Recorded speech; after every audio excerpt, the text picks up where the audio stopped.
let us know she wasn't there. But she wasn't here. Of course not. I got worried as hell, thought somebody might have snatched her. Thought she could have gotten smacked by a car or God knows what. I made a few phone calls to the college and had them check things out.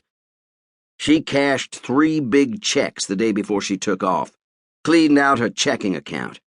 From there, it wasn't too hard to figure. I see, I said.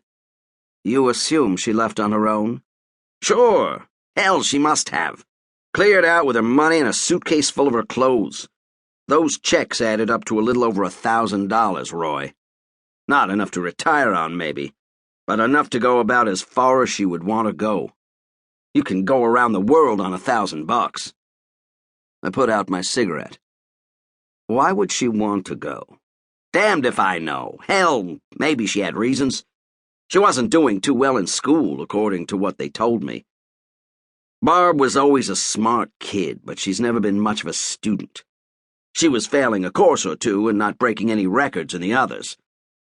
Or it might be some guy, some sharp little bastard who figures on marrying her and cutting himself in on my money.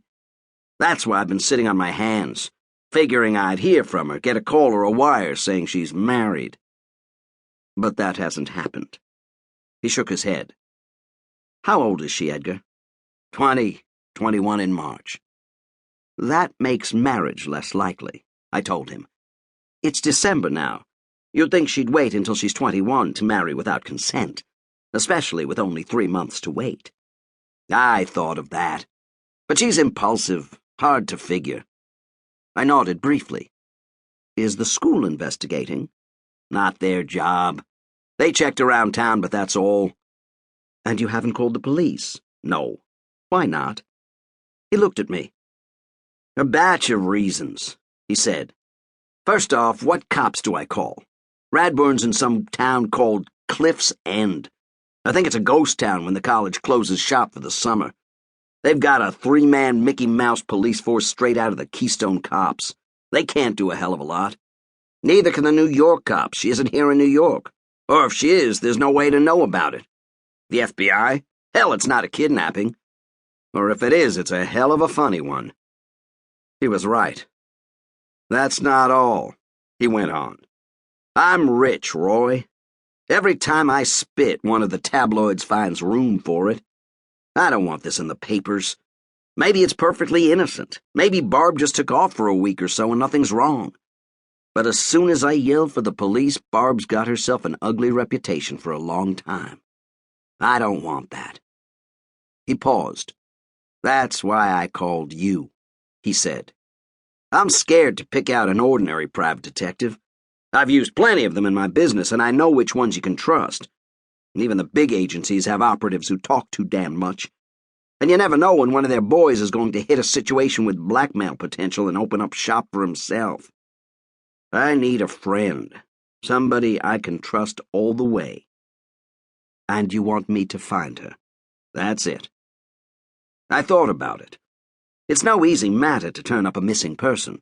Harder still when that person could be almost any place in the country, not to say the world. The needle in a haystack analogy had never fit more perfectly. I don't know what I can accomplish, Edgar, but I'll be glad to do what I can. That's all I want, he said. He sat down at his desk and opened a drawer, took out a checkbook. He uncapped a pen, filled out a check in a hurry, tore it from the book and handed it to me. This is a retainer, Roy. Anytime you want more dough, all you have to do is ask for it. I don't care what this costs me. The money doesn't make a hell of a difference. I just want to have Barb back, to know that nothing's wrong with her. I took the check, glanced at it. It was made payable to Roy Markham in the amount of $10,000. It was signed Edgar Taft. I folded it twice and gave it a temporary home in my billfold. That enough? More than enough, I said honestly. You need more, just yell. Don't worry how high your expenses go. I'm not going to worry about them. Just do what you can. I'll need information. I'll give you what I can, Roy. Pictures would help, I said. For a starter. It's been a while since I saw Barbara. He was nodding. He opened the same desk drawer again and took out a plain white envelope. He passed it to me.